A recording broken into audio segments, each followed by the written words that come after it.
Mental స్ట్రెంగ్త్‌తో పాటు physical strength కూడా important కదండీ! సో, ఈరోజు ఈ వీడియోలో మా నానమ్మ నాకు సజెస్ట్ చేసిన టిప్స్ గురించి చూద్దామండి. ముందుగా ఒక ఇంపార్టెంట్ విషయం అండి మీకు. ఇవి మీ హెల్త్‌కి సూట్ అవుతాయి అనుకుంటేనే పాటించండి. లేకపోతే లేదు.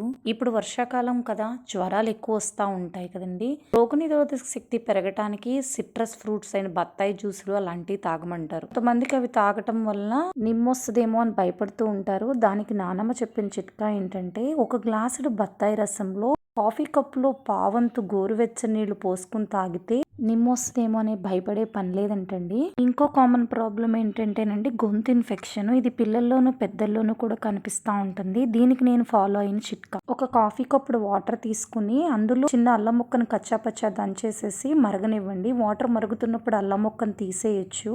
ఆ మరిగిన వాటర్ ని కాఫీ గ్లాస్ లో పావంతు గోరువెచ్చగా ఉండగానే తాగితే రిలీఫ్ వస్తుందండి. ఇలా పరగడుపున 15 to 20 డేస్ తాగగలిగితే గొంతు ఇన్ఫెక్షన్ త్వరగా అటాక్ అయ్యే ఛాన్సెస్ తగ్గుతాయండి. లేదంటే ఆ ప్రాబ్లం వచ్చినప్పుడు 3 to 5 డేస్ తాగగలిగితే ఆ ప్రాబ్లం నుండి రిలీఫ్ వస్తుందండి. కానీ ఇవి తీసుకునేటప్పుడు అల్సర్ ప్రాబ్లం ఉన్న వాళ్ళు కొంచెం ఆలోచించి మీ హెల్త్కి సరిపోతూనే తీసుకోండి. మళ్ళీ ఒకసారి గుర్తు చేస్తున్నానండి, నేనే కాదు ఎవరేం చెప్పినా కానీ మన హెల్త్కి సూట్ అవుతుందో లేదో టెస్ట్ చేసుకోకుండా బ్లైండ్గా ఫాలో అవ్వకూడదని మీకు తెలుసు. But just reminder. బికాజ్ నేనేమి డాక్టర్ని కాదండి. నేను ఏమైతే ఫాలో అయ్యానో నాకు రిలీఫ్ కనిపించిందో అవి మీకు కూడా చెప్దాం అనిపించి చెప్పాను అంతేనండి. మీకు ఉపయోగపడతాయి అనుకుంటే ఫాలో అవ్వండి, లేకపోతే ఇగ్నోర్ చేయండి. ఇంకొన్ని నాన్నమ్మ చెప్పిన చిట్కాలు ఇంకో వీడియోలో చూద్దాం.